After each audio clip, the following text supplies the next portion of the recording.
Hi friends, আজকে আমি আপনাদের সাথে শেয়ার করবো চিলি চিকেন। এখানে আমি 1 কেজি মতন বোনলেস চিকেন নিয়ে নিয়েছি। এবার এটাকে ম্যারিনেট করে নেবো।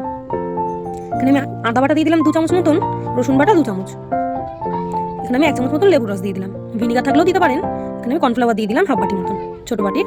এখানে আমি 1 চামচ মতন গোলমরিচের গুঁড়ো ইউজ করলাম। এখানে আমি 1 চামচ মতন লঙ্কার গুঁড়ো ইউজ করলাম, আর হাফ চামচ মতন নুন, 1 চামচ মতন সয়া সস, আর একটা ডিম। এবার আমি এটাকে ভালো করে মাখিয়ে নেবো।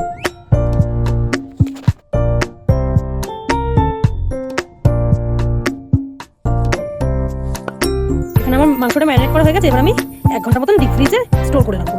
আমি কড়াইটা বসিয়ে নিলাম, গ্যাসটা জ্বালিয়ে দিলাম। কড়াইটা গরম হয়ে এসেছে। এবার আমি এখানে পরিমাণ মতো রিফাইন তেল দিয়ে দেবো। আমার তেলটা গরম হয়ে গেছে। এবার আমি একে একে পকোড়াগুলো ভেজে নেব।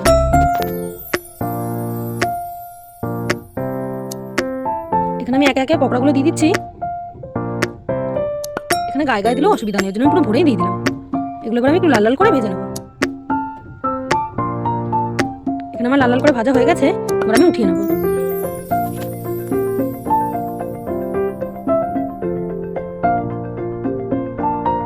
এবার আমি একে একে সব পকোড়াগুলো ভেজে নেব।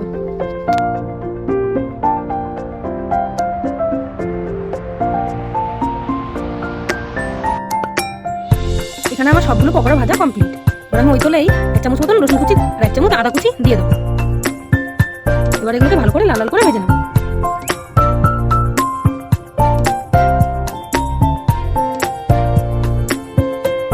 আমার লাল লাল করে ভাজা হয়ে গেছে।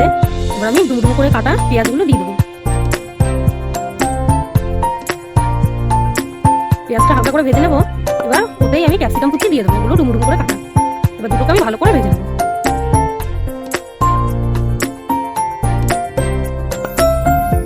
এখানে আমার ভাজা হচ্ছে। এবার আমি সসটা বানিয়ে নিই।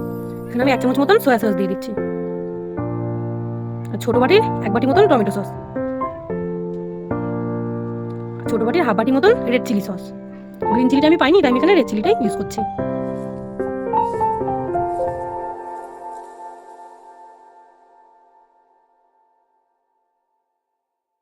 এখানে আমার সসটা রেডি হয়ে গেছে। এদিকে আমার ভাজা ভাজা হয়ে গেছে।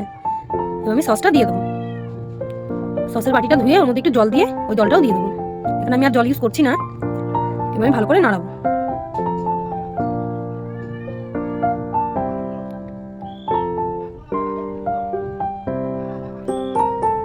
এখানে আমি হাফ চামচ মতন একটু লঙ্কার গুঁড়ো ইউজ করছি। এবার ভালো করে নাড়িয়ে নেবো। এখানে আমি 2 চামচ থেকে 3 চামচ মতন চিনি ইউজ করছি। এখানে আমি স্বাদ মতন 1 চামচ মতন লবণ দিয়ে দিচ্ছি। এবার আমি এটাকে ঢেকে দেবো।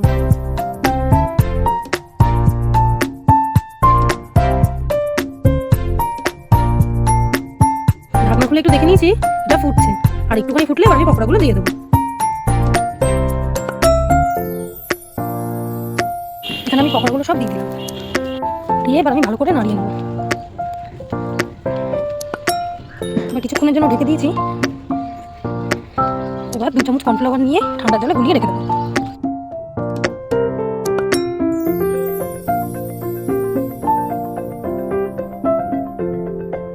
এখানে ঢাকনাটা খুলে দিয়েছি। এখানে ফুটে গেছে। কর্নফ্লাওয়ারগুলো জলটা আমি দিয়ে দেবো। এবার আমি ভালো করে নাড়িয়ে নেবো। এখানে আমি বেশিও জল জল করিনি, একটু গ্রেভি গ্রেভি করেছি। এখানে আমার চিলি চিকেন রেডি। কেমন হয়েছে জানাবেন, ভালো লাগলে লাইক করে দেবেন। টাটা।